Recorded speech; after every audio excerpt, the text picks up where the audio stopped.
ورحمة الله وبركاته. ازيكم حبايبي؟ عاملين ايه؟ يا رب تكونوا بخير وصحة وعافية. النهاردة كده بإذن الله طبعا احنا ذبحنا الفراخ بتاعتنا. كانت دورة فراخ حلوة جدا الصراحة، ووزنها كان الله أكبر عليه. كانت حلوة برضو. فأنا ذبحتهم عشان هجيب دورة تانية صغيرة، فقلت أذبح دول قبل رمضان وأنضفهم وأحطهم في التلاجة كبيرة. بس لو خدت بالك من مشيتها هتعرفي إن هي وزنها حلو وما تكلفش صراحة أي حاجة. يعني الفرخ قاطع معاكي تقريبا 115 جنيه، يعني موفر جدا، موفر قد تمنه وزيادة كمان. تاني لما يبقى الفرخ 3 كيلو هيبقى موفر معاكي قد تمنه كمان وزيادة. يلا بينا كده نشوف باقي الفراخ اما ننضفها.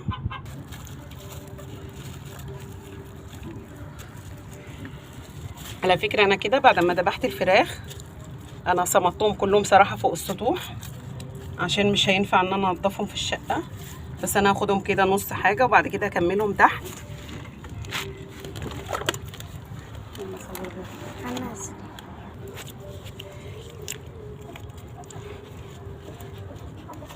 على فكرة يا جماعة والله اللي هيربي فراخ يعني مش هيندم الصراحة، بس بما يرضي الله.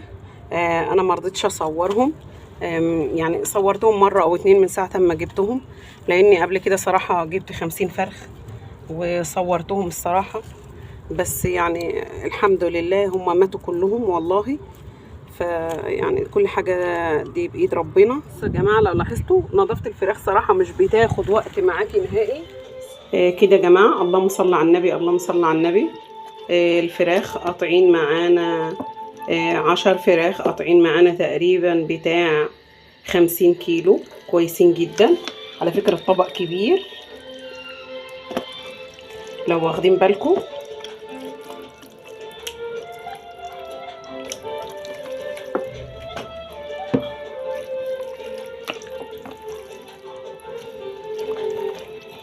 ده طبق الغسيل الكبير، طالعين منه برضو بانيه.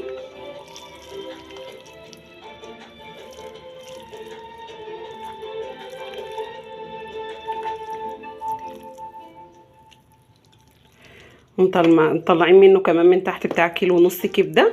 بس انا لسه صراحه ما غسلتش برضو، لسه بكمل. ومطلعين معاه برضو، احنا كده لسه يا دوب بنكمل. طلعين كمان رغيف، كمان كميه كبيره. والتربيه في البيت مش وحشه،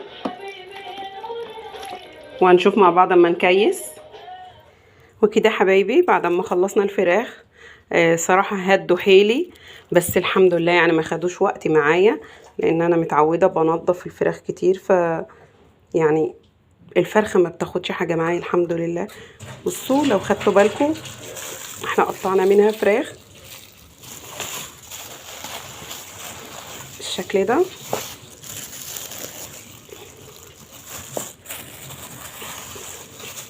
لو واخدين بالكم، اللهم صل على النبي.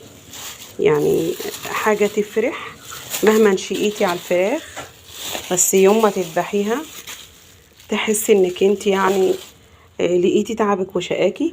طلعنا منه شاورما، وطلعنا كمان كيس رجول، وطلعنا كمان قد كيلو كبدة، وطلعنا كمان قد 2 كيلو بانيه. الطريقة اللي انتوا شايفينها دي يعني اكياس الله اكبر عليها برضو. وطلعنا كمان كيس اجزاء، وكمان في حبة اجزاء كده خدوهم العيال هيسووهم. وكده حبايبي يا رب تكون الحلقة بتاعت النهاردة نالت اعجابكم. السلام عليكم ورحمة الله وبركاته. وكده بعد ما انا عبيت الفراخ في الفريزر صراحة انا يمكن بحس ان الفريزر لو التلاجة ناقصها مثلا اي حاجة، معلبات، جبن ناقصها، فاكهة ناقصها، خضار، يعني مش بحس قوي لانها ما بتطلعش الحاجة دي رخيصة في السوق. انا ما بحسش ان انا فعلا تلاجتي بتبقى مليانة الا لما اكون مثلا دابحة كمية فراخ زي كده ومعلباها في الفريزر ومعبياها. صراحة كده ببقى مرتاحة نفسيا، ويعني الحمد لله. وكده يا رب يكون حلقة النهاردة عجبتكم. السلام عليكم ورحمة الله وبركاته.